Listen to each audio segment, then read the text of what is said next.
Let me tell you why you're here. You're here because you know something. What you know you can't explain, but you feel it.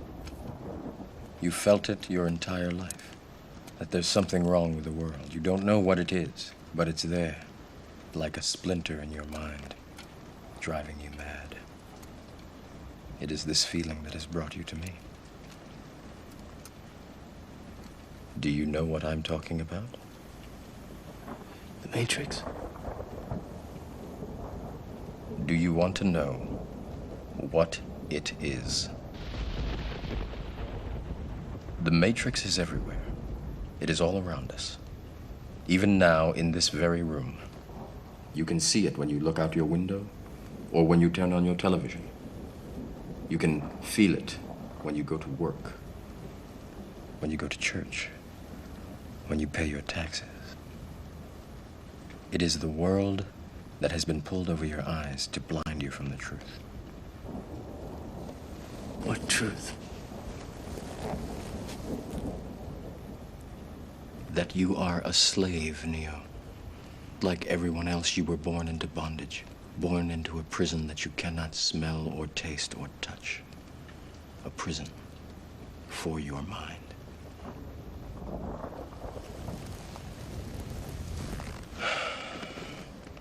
Unfortunately, no one can be told what the Matrix is.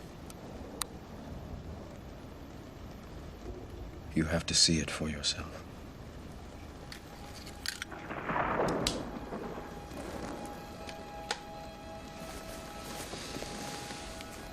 This is your last chance. After this, there is no turning back. You take the blue pill, the story ends. You wake up in your bed and believe whatever you want to believe. You take the red pill, you stay in Wonderland, and I show you how deep the rabbit hole goes.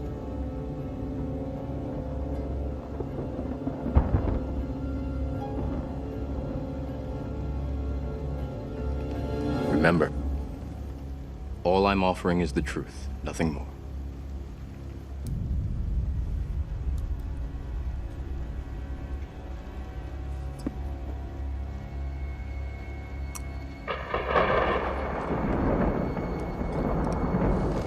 Follow me.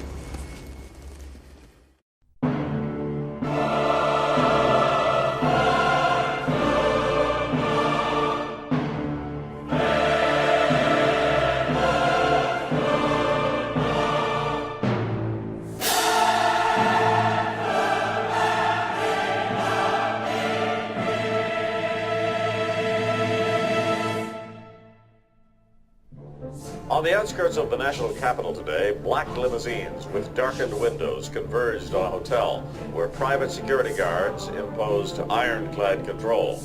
The limos carried royalty, political power brokers, and industrial titans to a secret meeting that will last all weekend. It's known as the Bilderberg Group. Could their objective be world domination?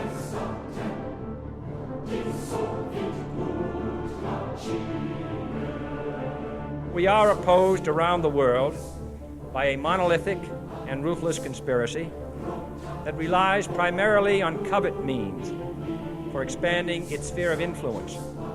It is a system which has conscripted vast human and material resources into the building of a tightly knit, highly efficient machine that combines military, diplomatic, intelligence, economic, scientific, and political operations.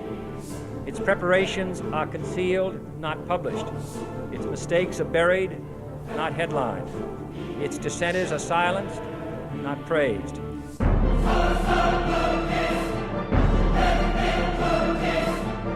Out of these troubled times, our fifth objective, a new world order, can emerge, a new era.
in the near future.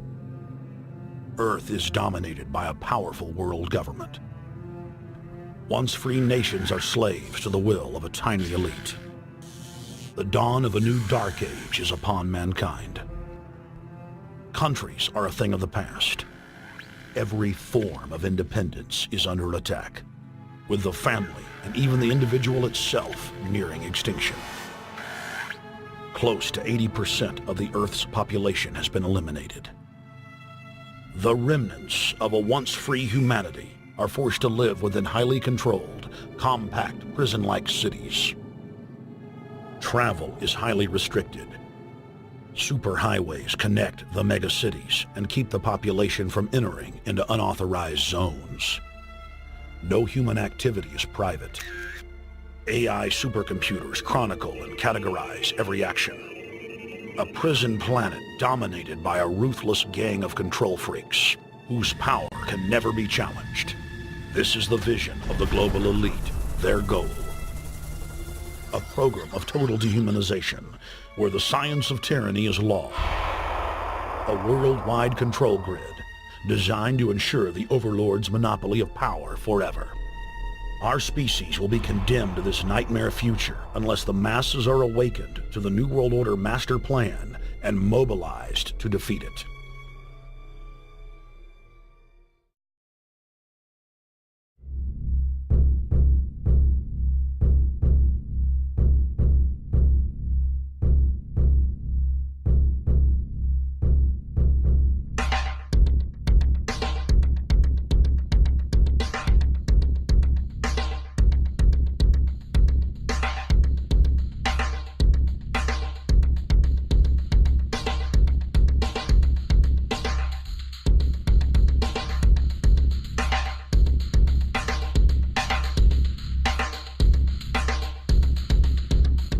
(1775), the American Revolutionary War began as the American colonies sought to detach from England and its oppressive monarchy. Though many reasons are cited for the revolution, one in particular sticks out as the prime cause: that King George III of England outlawed the interest-free, independent currency the colonies were producing and using for themselves, in turn forcing them to borrow money from the Central Bank of England at interest, immediately putting the colonies into debt. And as Benjamin Franklin later wrote, the refusal of King George III to allow the colonies to operate an honest money system which freed the ordinary man from the clutches of the money manipulators was probably the prime cause of the revolution. In 1783, America won its independence from England. However, its battle against the central bank concept and the corrupt, greed-filled men associated with it had just begun.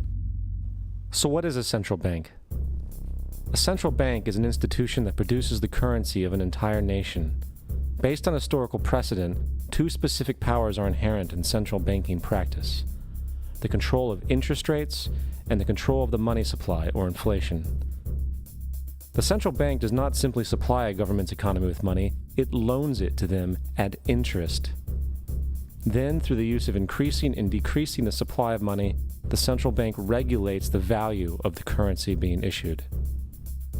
It is critical to understand that the entire structure of this system can only produce one thing in the long run: debt. It doesn't take a lot of ingenuity to figure this scam out.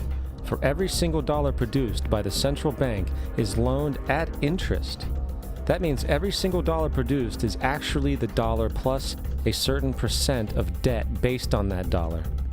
And since the central bank has the monopoly over the production of the currency for the entire country, and they loan each dollar out with immediate debt attached to it, where does the money to pay for the debt come from? It can only come from the central bank again, which means the central bank has to perpetually increase its money supply to temporarily cover the outstanding debt created, which in turn, since that new money is loaned out at interest as well, creates even more debt. The end result of this system without fail is slavery, for it is impossible for the government and thus the public to ever come out of the self-generating debt. The founding fathers of this country were well aware of this.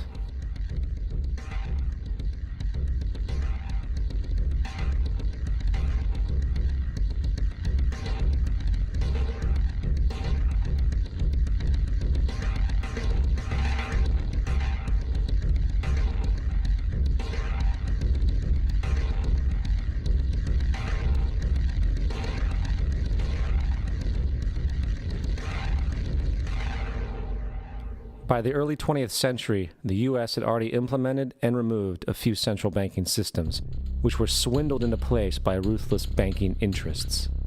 At this time, the dominant families in the banking and business world were the Rockefellers, the Morgans, the Warburgs, the Rothschilds. And in the early 1900s, they sought to push, once again, legislation to create another central bank. However, they knew the government and public were very weary of such an institution, so they needed to create an incident to affect public opinion. So, J.P. Morgan, publicly considered a financial luminary at the time, exploited his mass influence by publishing rumors that a prominent bank in New York was insolvent or bankrupt. Morgan knew this would cause mass hysteria, which would affect other banks as well. And it did. The public, in fear of losing their deposits, immediately began mass withdrawals. Consequently, the banks were forced to call in their loans, causing the recipients to sell their property, and thus a spiral of bankruptcies, repossessions, and turmoil emerged. Putting the pieces together a few years later, Frederick Allen of Life magazine wrote, "The Morgan interests took advantage to precipitate the panic, guiding it shrewdly as it progressed." Unaware of the fraud, the Panic of 1907 led to a congressional investigation headed by Senator Nelson Aldrich, who had intimate ties to the banking cartels and later became part of the Rockefeller family through marriage. The commission, led by Aldrich, recommended a central bank should be implemented so a panic like 1907 could never happen again. This was the spark the international bankers needed to initiate their plan. In 1910, a secret meeting was held at a J.P. Morgan estate on Jekyll Island off the coast of Georgia. It was there that the central banking bill called the Federal Reserve Act was written. This legislation was written by bankers, not lawmakers. This meeting was so secretive, so concealed from government and public knowledge that the 10 or so figures who attended disguised their names when en route to the island. After this bill was constructed, it was then handed over to their political frontman, Senator Nelson Aldrich, to push through Congress. And in 1913, with heavy political sponsorship by the bankers, Woodrow Wilson became president, having already agreed to sign the Federal Reserve Act in exchange for campaign support. And 2 days before Christmas, when most of Congress was at home with their families, the Federal Reserve Act was voted in, and Wilson in turn made it law. Years later, Woodrow Wilson wrote, in regret,